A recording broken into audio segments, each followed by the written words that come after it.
Love is not about somebody, it's the way you are within yourself. But we hold different relationship. Every relationship, it's a different kind of transaction, isn't it? And if you do not know what is the purpose of the transaction and the nature of this transaction, you will obviously mess it up. Love is a certain way to be.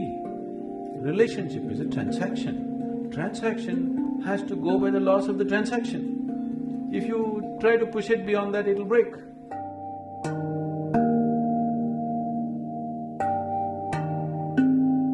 I've got two questions, sir. Love is categorized into various types, like maternal love, paternal love, love between siblings, between spouse, between man and woman. I want to know whether there is any correlation between sex, love and meditation. That is the first question. Second is Shiv and Shakti. Shakti is energy and energy is matter. Can we say it is consciousness, if we can translate it into English, consciousness and matter? Second question, no. It's a complete… there's too much of wrong depiction happening.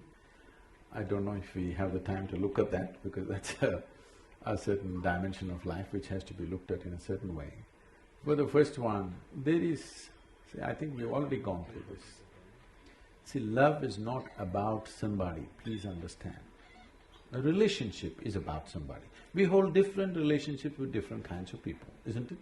Depending upon what is the nature of activity we are in. Now, your child comes here, out of your love, you grab him and put him on your lap. Your neighbor comes, please don't do that. But can you love your neighbor equally like this, without grabbing him?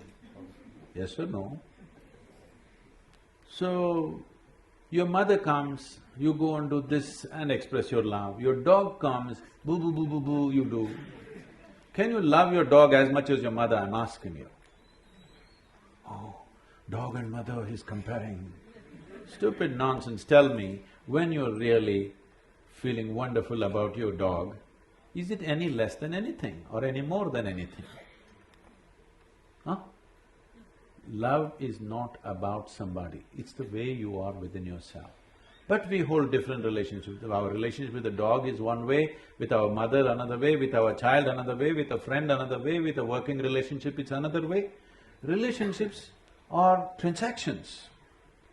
Transactions have to be managed sensibly. You can't hold same transaction with everybody, polygamy. Why am I being made the poster? Not you. Not you, it's a concept. It's a concept. You're not the only one who's aspiring for that. So it's a conceptually, it is just that. Every relationship, it's a different kind of transaction, isn't it? And if you do not know what is the purpose of the transaction and the nature of this transaction, you will obviously mess it up. You'll obviously mess it up. It doesn't matter how close they are to you, you will see it'll got… many number of people it's happened, people who thought they're one and they'll never get separated are in horrible, hateful situations between them, not because of anything else, not because they're bad people, not because something else, just that you do not understand the limitations, you mistake action and the way to be. Love is a certain way to be.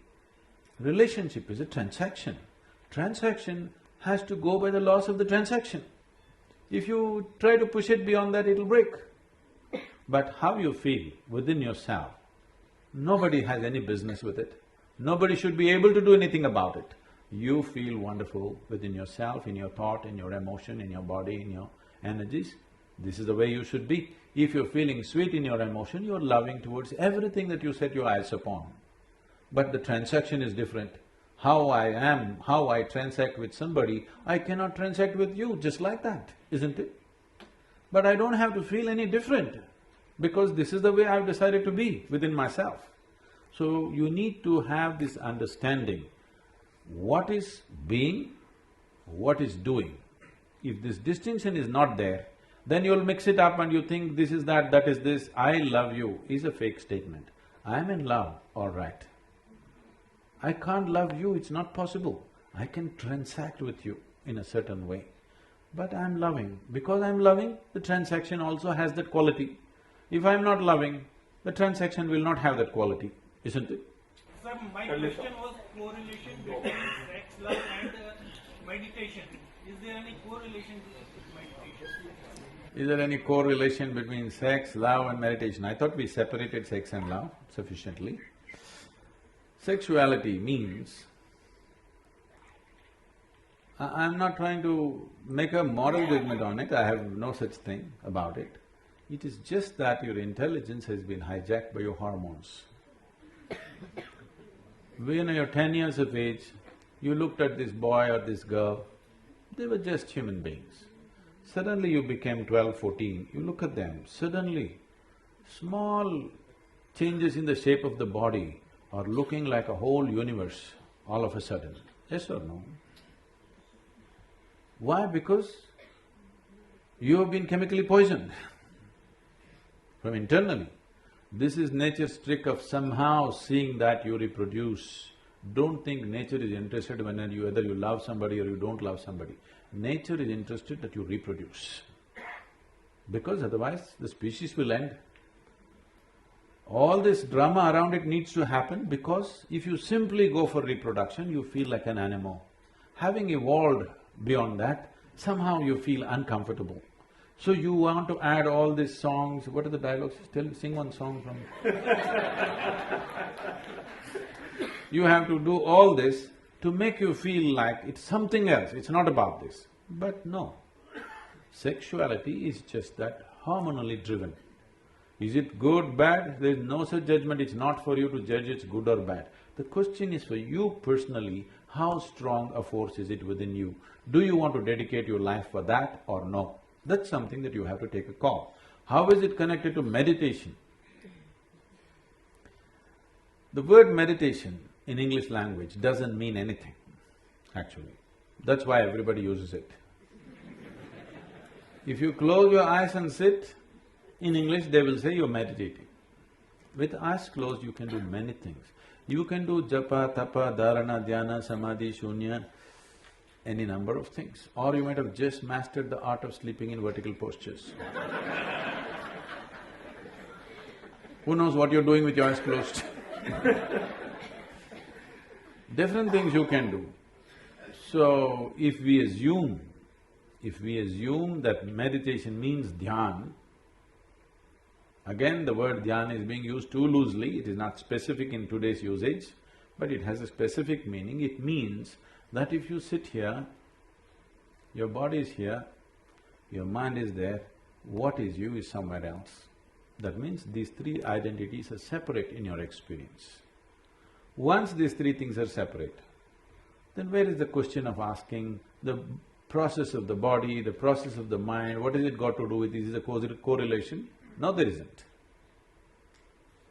Now, oh, so if I meditate, I can't have sex, if I have sex, I can't meditate.